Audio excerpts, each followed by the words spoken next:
All right. So with this one, we're going to be learning how to use presets. And presets throughout the term are going to be your best friend, especially when we're going to start editing our photos. Right here, I have this picture of an old abandoned ship from the Aptos Beach that I took a couple summers back. And what I'm going to do is edit it quickly using the presets. So to do that, I'll come up to our edit section right here and click on these sliders. And then right up here at the top of edit, we have presets. Before I get to that, there's also auto. We can click on that and it will automatically make the adjustments that Lightroom thinks your photo should do. And that was very subtle with this one. I'm going to click that one more time. Again, very subtle. We can see these bars moving, but not much change. There's also a black and white one in case we want to do that. Now, with presets, we will click on this little button right here that says presets. And the first thing it's going to do is analyze the photo when we're on recommended. So it's going to search through thousands of community presets to be like, you know what? What do we think would look best with your photo? And it's already there. And they have a bunch of different categories you could do. You could do subtle ones, strong ones, black and white, cool, warm, dark, cinematic, HDR, depending on what your mood is. But it'll also show you as you hover over these. So that one gives it a little bit more texture, a little bit more orange to it. Really gets the blues to pop out. I kind of like that. This one makes it much brighter. Not really feeling this. But this one right here, I like that little vignette it added. It adds a lot of mood, a lot of atmosphere to the photo. Yeah, this one brings a lot of attention right there. So I'm going to click on this. And one of the new updates even allows us to select how much we want that preset applied. So I can drag this up to the point where the blacks go to gray and white and it just too far. That might still be a little bit more.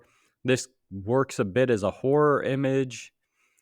I can just have it really subtly applied, but I liked kind of how it looked with that default. So I'm going to go back to 100 here.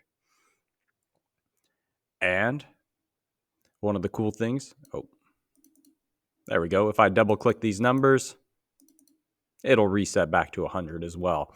One of the cool things with this is it shows you what it did to this photo. So it brought down exposure, brought up contrast, dropped whites, brought up black. And we can scroll through. It dropped the texture. Maybe I don't agree with that. Maybe I want to bring that texture up, and I'll do that with mine. And I can see how that looks. So with the texture down, these areas on the side become blurry, a little bit more old, a little bit more vintage. This, kind of the opposite. I see those edges. Maybe I don't. Maybe I do agree with theirs. And it just gives us an opportunity to have a starting place when we edit.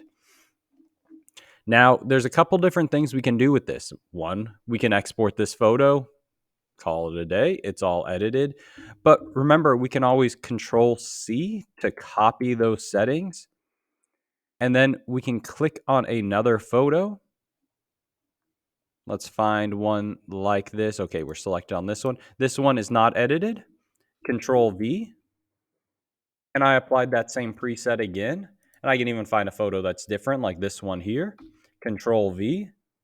And that same preset's applied.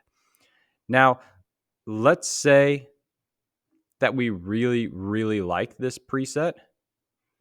One of the things we can do with it once we find the ones that we like is click on these three little dots right up here on the preset, and you can go save to your preset.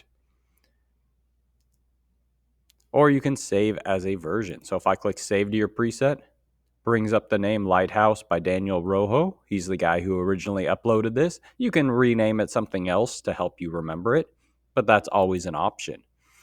As you can see with mine, there's also these premium presets, which you guys will have there, where you can open it up and it'll give like different versions for portraits, auto, style, subject, lifestyle, travel.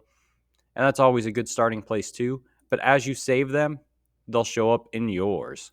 So for example, if I scroll through these are ones that I've used before on different projects. They might work here. One of the ones I always like is Life and Death. This one right here, one of my favorite presets. I like the white border. I like what it does with the colors.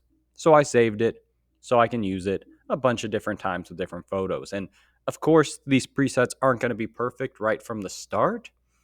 You're usually going to have to go and edit and tweak things a little bit, but it is a great starting place for you to start your edits. So again, we find all of these. We have our photo opened. We click edit. We go to presets. Recommended will load up the recommended. We've got premium as well as yours. And that's presets.